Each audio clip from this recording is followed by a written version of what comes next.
Welcome back to Easy English Talk Podcast. Welcome back, everyone, to the Easy English Talk Podcast. It is so great to have you here with us today. Priya, hey, how are you doing? Ryan, I am doing really well, thank you. It has been a busy few days, honestly. I have been reading a lot of news, which, as you know, can be both interesting and a little overwhelming at the same time. I completely understand that feeling. I was actually doing the same thing this morning, just reading, thinking, and trying to make sense of everything that is happening in the world right now. It has been quite a lot to take in. It really has, but I think that is exactly why conversations like this one matter so much. When things are confusing or complicated, it helps to just sit down and talk through them clearly and calmly. Absolutely. And speaking of that, hello to all of our wonderful listeners out there.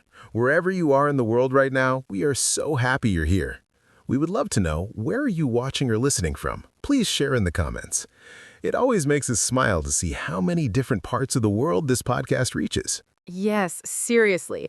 Every time we see a comment from a new country, it just makes our whole day. Please do tell us where you are listening from. We genuinely want to know. And while you're thinking about that, we also want to ask you something a little more personal. Is this podcast helping you? Is it helping your English get a little better, or maybe helping you think more deeply about the world around you? We really would love to hear your thoughts in the comments below. That kind of feedback means so much to us. It helps us understand what is working and what we can do better. So please, if you have a moment, leave a comment. Even just a word or two is enough. Now, before we get into today's topic, I want to say something. Today's episode is a little different from what we usually do. This is not a topic about personal growth or daily habits. This is a topic about something that is happening in the real world right now. Something serious, something important, and something that many people are trying to understand. That is right. And we thought this is exactly the kind of topic we should be discussing. Not just for the English learning, but because understanding what is happening in our world is part of growing as a person and as a global citizen. So today, we are discussing, why did the United States join Israel in bombing Iran? This is a question that millions of people around the world are asking right now.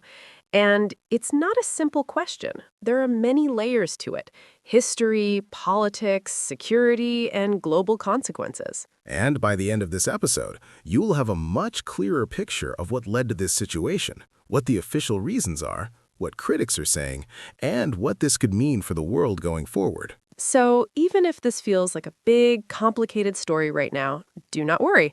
We'll walk through it step by step in clear and simple language. Let us start from the very beginning, because to understand why this happened, we need to go back in time, not decades, but at least a couple of years. Right. The tension between Iran, Israel, and the United States is not new. It's been building for a very long time. But things started getting much more intense after 2023, particularly after the October 7th attacks in Israel. That's a key moment.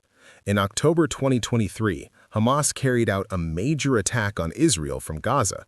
Many people were killed. Israel responded with a large military campaign in Gaza, and that event triggered a chain reaction across the entire Middle East. Iran has long supported groups like Hamas and Hezbollah. These are armed groups that are opposed to Israel. So when the Gaza conflict began, Iran was seen as a major backer of forces fighting against Israel. This made the relationship between Iran and Israel even more hostile. And then in April 2024, something that happened that had never really happened before in this way. Iran and Israel attacked each other directly, not through proxy groups, but directly with missiles and drones. That was a turning point. For decades, Iran and Israel fought each other through middlemen, through armed groups in different countries. But in 2024, they began hitting each other openly. This was new and very alarming to many people. And then in June 2025, there was what many people now call the 12-Day War. Israel launched a major operation against Iran, hitting nuclear sites, military bases, and killing several senior Iranian commanders. The United States also got involved briefly in that conflict. But that conflict ended after 12 days with a ceasefire. It was intense, but it stopped. The nuclear sites were damaged, many military leaders were killed, and Iran was significantly weakened, at least for a while. And after that, you might think things would calm down. There were even diplomatic talks happening. The United States and Iran were in negotiations about Iran's nuclear program. There seemed to be a chance for a peaceful solution. But those talks did not lead anywhere in time, and in February 2026, everything changed again, this time in a much bigger way. So let us talk about what actually happened on February 28, 2026. This is the day the United States and Israel launched what they called Operation Epic Fury, a massive joint military attack on Iran. And this attack was unlike anything before. It was not just hitting a few military sites. This was a large-scale operation targeting multiple cities across Iran, including the capital, Tehran, hitting military bases, government buildings, nuclear facilities, and more. One of the most shocking things that happened was the killing of Iran's supreme leader, Ayatollah Ali Khamenei. He had been the leader of Iran for nearly 40 years. He was killed in the strikes. President Trump confirmed his death publicly. That is a massive event. Killing a country's supreme leader is not something that happens every day. It immediately sent shockwaves across the entire world, not just the Middle East. Along with Khamenei, many senior Iranian military leaders were also reported killed, including the Armed Forces Chief of Staff, the commander of the Revolutionary Guard, and the defense minister. These are the top people in Iran's military and government. Israel's military said that the majority of Iran's senior military leadership was killed in the initial strikes. This was clearly designed as a decapitation operation, a military term that means trying to remove an enemy's leadership all at once. And Iran responded quickly and forcefully. It launched missiles and drones at Israel and at American military bases across the Middle East, hitting countries like Bahrain, Qatar, the UAE, Kuwait, Jordan, and others. The conflict immediately spread beyond just Iran and Israel. It became a regional event, with multiple countries caught in the middle of the strikes and counterstrikes. Now, here's the central question we need to explore. Why did the United States join this attack? Israel is a close ally of America, that part people understand, but why did America itself participate in bombing Iran? This is where things get complicated, because there are official reasons, what the government says, and then there are deeper reasons that analysts and experts point to. Let us start with what the U.S. government officially said. President Trump made a video announcement on the day of the attacks. He said the main objective was to protect the American people by eliminating what he called imminent threats from the Iranian regime. He listed several reasons. First, Iran's nuclear program. The United States said Iran had been enriching uranium, that's the material needed to make nuclear weapons, to very high levels. By June 2025, a report from the International Atomic Energy Agency, or IAEA, said Iran had enough enriched uranium to potentially make 9 nuclear weapons. Second, Trump mentioned Iran's ballistic missile program. He claimed that Iran was developing missiles that could eventually reach the United States, not just the Middle East, but America itself. That's a serious claim, and it was used to justify urgent action. Third, Trump referred to decades of hostility between Iran and the United States, going back to 1979 when American diplomats were held hostage in Iran for over a year, and to the 1983 bombing of the U.S. Embassy in Beirut, which Iran was blamed for supporting. He said, and I'm paraphrasing here, "For 47 years, the Iranian regime has chanted death to America and waged a campaign of bloodshed against us. We're not going to put up with it any longer." So those are the official reasons: nuclear threat, missile threat, decades of hostility, and the idea that this was a necessary action to protect American security. Secretary of State Marco Rubio also added something interesting. He said that the U.S. strike actually got in ahead of a planned Israeli strike, meaning the U.S. moved first to control the situation and reduce the risk to American assets and personnel in the region. In other words, the United States was saying, if Israel was going to strike anyway, it was better for America to be involved and in control rather than watching from the sidelines and dealing with the fallout. Now, let us talk about the nuclear issue more deeply, because this is really the heart of the matter. It's the reason most often cited for this conflict, and it deserves a clear explanation. Iran has always said, publicly and consistently, that its nuclear program is for peaceful purposes only. It says it wants nuclear energy, not nuclear weapons. It has said this for decades, and it has repeated it in international forums many times. To understand why this is such a big issue, we need to understand a little about how nuclear weapons work. To make a nuclear bomb, you need uranium enriched to a very high level, around 90% or more. For a nuclear power plant, you only need enrichment of about 3 to 5%. Iran had been enriching uranium to 60%. That is well above what is needed for energy, but not quite weapons grade. However, going from 60% to 90% is a much shorter step than going from 0 to 60%. That is what made many people nervous. And in June 2025, the IAEA, the International Atomic Energy Agency, which is the United Nations nuclear watchdog, issued a report saying Iran had enough uranium enriched to 60% to potentially produce 9 nuclear warheads if it chose to go further. That same month, the IAEA Board of Governors, for the first time since 2005, formally declared that Iran was non-compliant with its nuclear obligations. That is a significant international statement.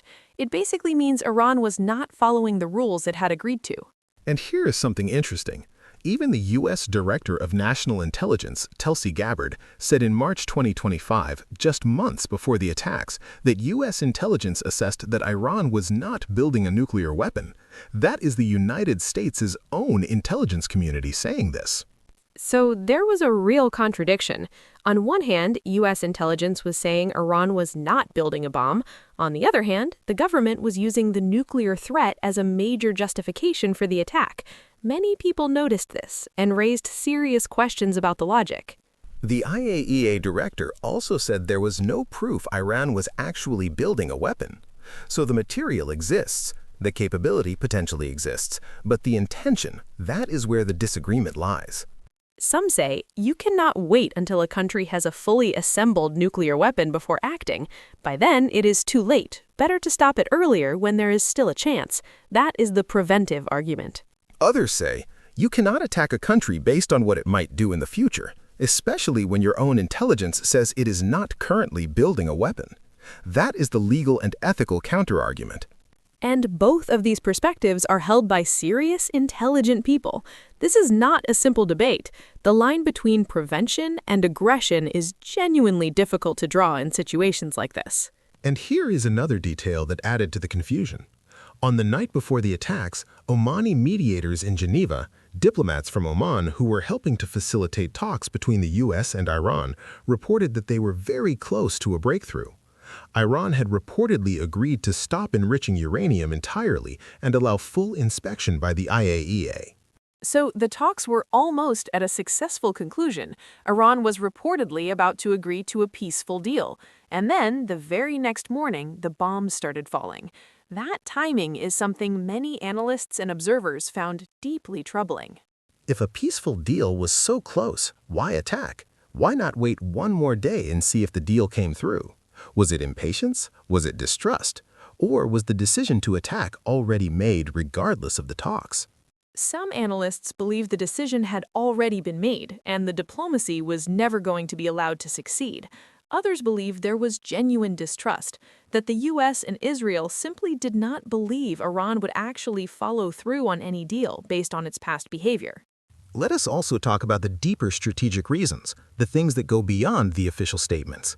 Because when you look closely, the nuclear issue is really just one piece of a much larger picture. One big reason experts point to is Iran's broader role in the Middle East. Iran supports several armed groups across the region, including Hezbollah in Lebanon, Hamas in Gaza, and various militias in Iraq, Syria, and Yemen. All of these groups have connections to Iran. So from Israel's perspective, dealing with Iran directly, rather than fighting its proxies one by one, makes strategic sense. Israel fought a brutal war in Gaza for over a year. It fought against Hezbollah in Lebanon. It faced drone and missile attacks from Yemen. All of these groups have connections to Iran. So from Israel's perspective, dealing with Iran directly, rather than fighting its proxies one by one, makes strategic sense. By striking Iran at the center and specifically targeting its leadership, the goal was not just to stop nuclear weapons. It was to cut the head off the entire system that funds and directs all these groups at once. If Iran's leadership is gone and its military is destroyed, the argument goes, then all these armed groups lose their main backer, their funding, their weapon supplies, and their direction. The hope was that removing the source would reduce the threats. That was the thinking behind the decapitation strategy. Remove the leadership, weaken the entire network. And the Iranian people, who had been protesting in large numbers against their own government in early 2026, would then have the chance to build something new. Iran had been going through a severe economic crisis. One of its major banks collapsed in late 2025, causing massive financial panic. The government responded by printing large amounts of money, which caused inflation to spike. People's savings were losing value rapidly. That sparked huge protests across Iran in early 2026. Thousands of protesters took to the streets, and the Iranian government responded with deadly force. Security forces killed thousands of protesters in one of the largest crackdowns since the Islamic Revolution. So the Iranian government was already under enormous pressure from inside the country. The economy was failing, people were angry, and Trump saw this as a window of opportunity, a moment when the regime was vulnerable. Trump actually said something directly to the Iranian people in his announcements. He said something like, "When we are finished, take over your government. It will be yours to take. This may be your only chance for generations." So the regime change goal was explicit. The United States was not simply trying to limit Iran's weapons program. It was trying to change Iran's government entirely, to replace the Islamic Republic with something different. That is a much bigger and more controversial objective. Changing another country's government by force, without United Nations authorization, without full congressional approval, raises very serious legal and ethical questions that many people around the world are grappling with. And analysts at institutions like the Atlantic Council pointed this out clearly. They noted that Trump did not present a clear, imminent threat that required war at that specific moment. He did not seek congressional approval. He did not build a coalition of allies the way past presidents typically did before launching major military operations. Except for one briefing with 8 congressional leaders and, of course, Israel's direct participation, the operation was launched without the usual process of broad consultation, legal review, and international coalition building.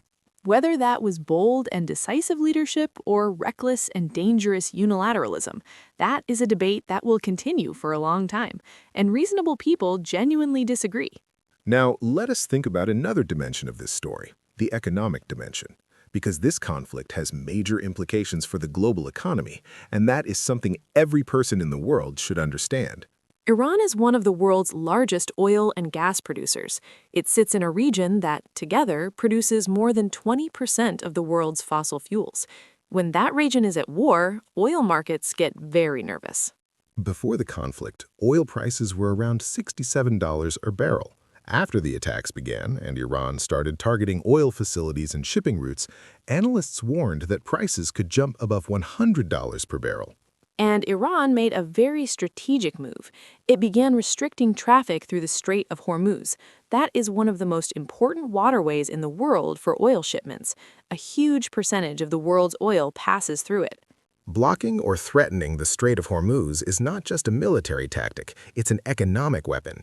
It affects oil prices, shipping costs, and ultimately, the price that ordinary people pay for fuel in countries around the world. This is why this conflict does not just affect the Middle East.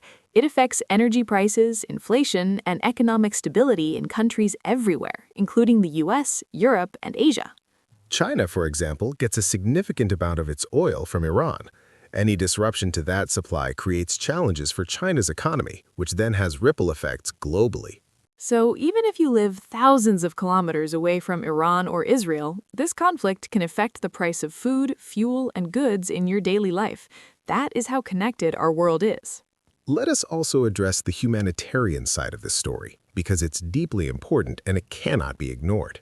War at its core is about human lives, and in this conflict, many innocent people have been killed.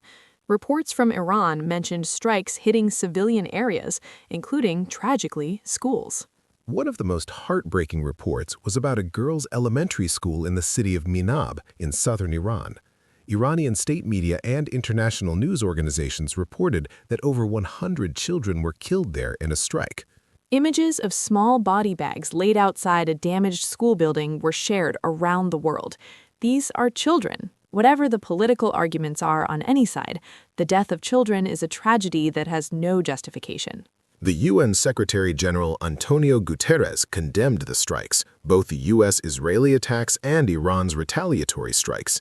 He called it a grave threat to international peace and security and warned that military action carries the risk of igniting events that no one can control. Iran's foreign ministry called the airstrikes a gross violation of its national sovereignty. The Iranian president said bloodshed and revenge were his country's right and duty. So Iran is not backing down. And Iran's retaliation spread to multiple countries.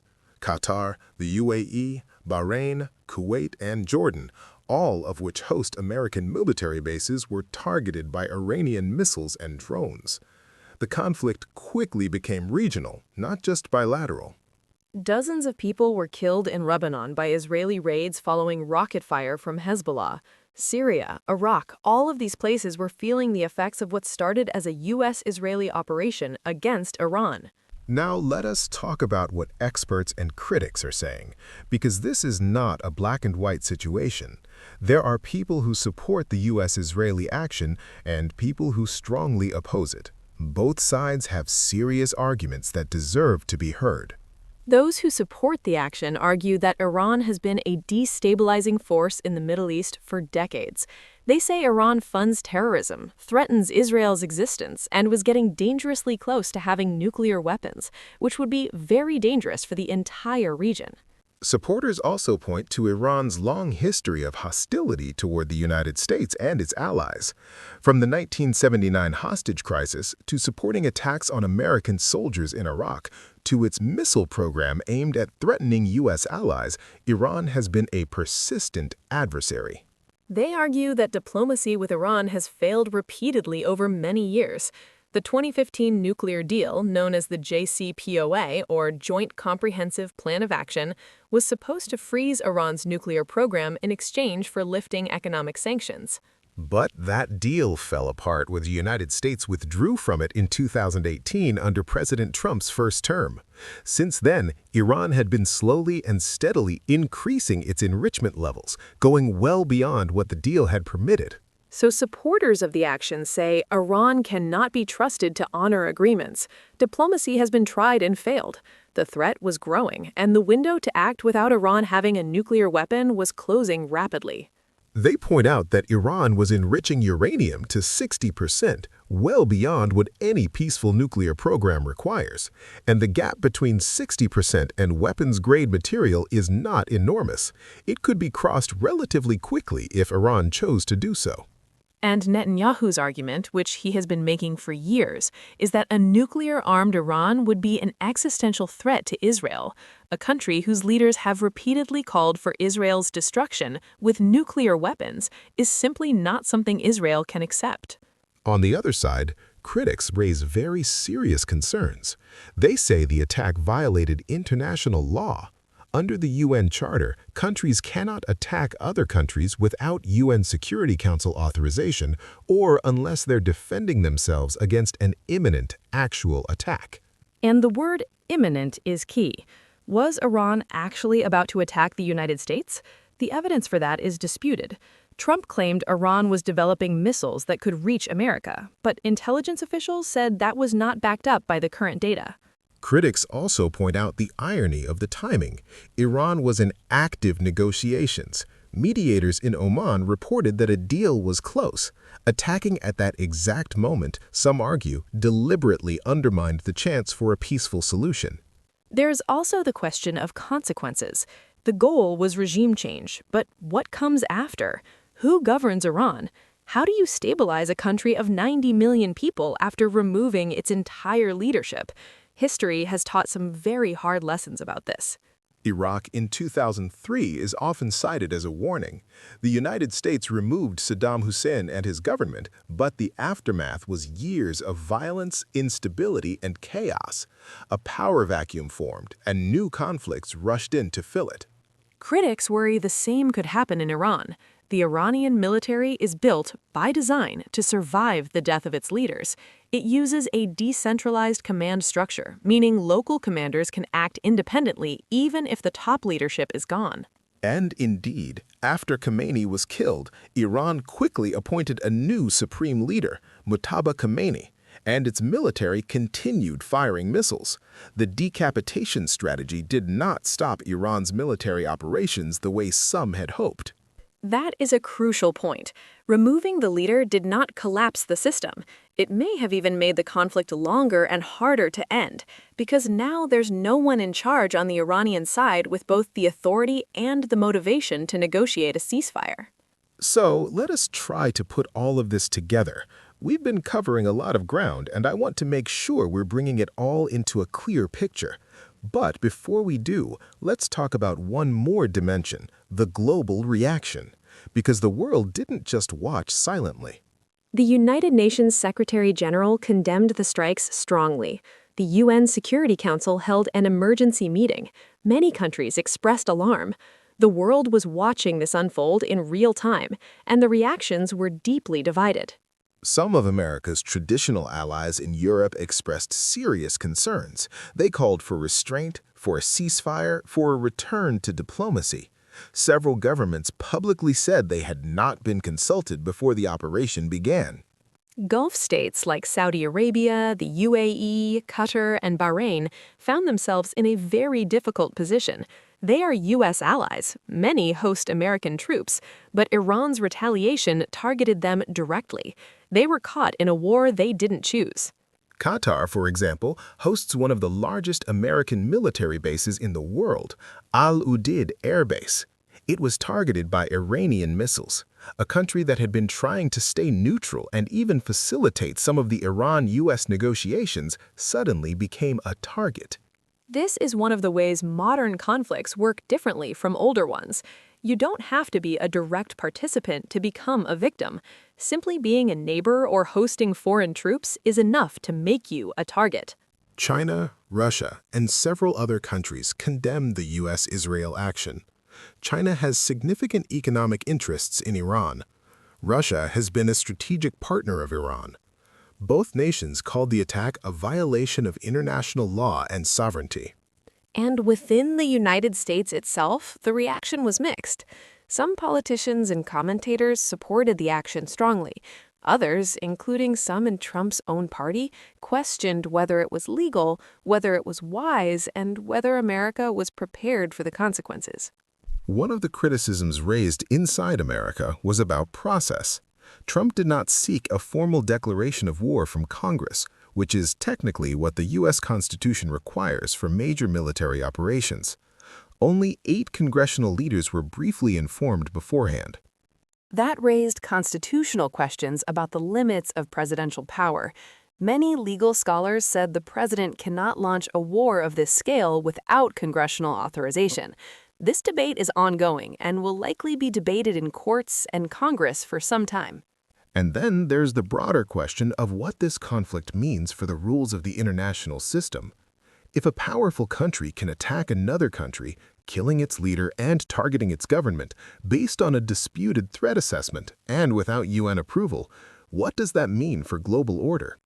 Some argue it sets a dangerous precedent. If the U.S. and Israel can do this to Iran, other countries might feel they have justification for similar actions. The norms that have kept major conflicts from escalating since World War II could weaken. Others argue that these norms were already breaking down, that Russia's invasion of Ukraine, China's assertiveness in the Pacific, and Iran's own support for armed groups had already been undermining the international order. The question is not who broke it first, but where do we go from here? And that is ultimately what makes this situation so significant for everyone in the world. It is not just a story about the Middle East. It is a story about what kind of world order we are building or dismantling together. The U.S.-Israel attack on Iran in February 2026 was the result of years of building tension over Iran's nuclear program, its support for armed groups across the Middle East, and its long history of hostility toward both the U.S. and Israel. The official reasons given by the United States were the nuclear threat, the missile program, and the decades-long Iranian aggression. But the deeper goal, as Trump himself suggested, was regime change, getting rid of Iran's Islamic Republic government entirely. The timing was controversial. Diplomatic talks were close to a breakthrough. Iran had reportedly agreed to stop enriching uranium, but the attack happened anyway, suggesting that for at least some in the U.S. and Israeli governments, diplomacy was not the preferred path. The conflict quickly became regional, drawing in multiple Middle Eastern countries, affecting global oil supplies, and raising fears about a wider and longer war with no clear end in sight. And at the human level, civilians on both sides have suffered. Children have been killed, families have been displaced, and the humanitarian cost of this conflict continues to rise every single day. As for where things go from here, the situation is still unfolding as we record this episode. The war has not ended. Negotiations are fragile. The world is watching closely. What we hope you take away from this conversation is not a simple one side is right and the other is wrong. This is a deeply complex situation with real consequences for real people, and understanding it clearly is the first step toward thinking about it wisely. Now, before we close, we want to say something about why we chose to discuss this topic today. Learning English is important, but growing as a thinking, informed person is just as important. When you understand global events, even complex ones like this, you become more capable of forming your own thoughtful opinions. You become a better thinker, a better communicator, and a better global citizen. And that is what this podcast is really about. Not just vocabulary or grammar, but helping you engage with the world in a meaningful way. So if you found today's episode valuable, please share it with someone who would benefit from it. A friend, a family member, a classmate. These are conversations worth having. And if you have questions or thoughts about today's topic, please leave them in the comments. We genuinely read them, and your perspective matters. Where are you watching or listening from? What do you think about this situation? We want to hear from you. This has been a heavy topic today, and we appreciate you staying with us all the way through. It takes courage to engage with difficult subjects, and you did that today, so well done. To summarize what we covered today, we talked about the background of tensions between Iran, Israel, and the United States going back to 2023 and before.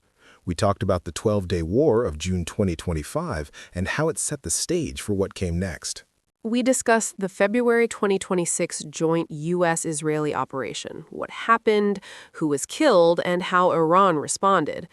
We explored the official reasons, nuclear threat, missile program, decades of hostility, and the deeper goal of regime change. We looked at the controversy around the timing, with peace talks reportedly close to a deal just the night before. We considered the global economic impact and the humanitarian cost, and we heard both sides of the debate, those who support the action and those who strongly question it. None of this is simple, but now you have a clear foundation to understand the story, follow the news, and form your own views. Thank you so much for being here today. Truly, your time and your attention mean everything to us. This podcast exists because of listeners like you, and we never take that for granted.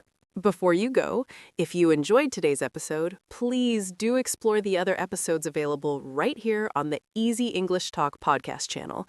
We have covered so many topics, from personal growth and mental health to communication skills and world events, all in clear, simple English that helps you grow.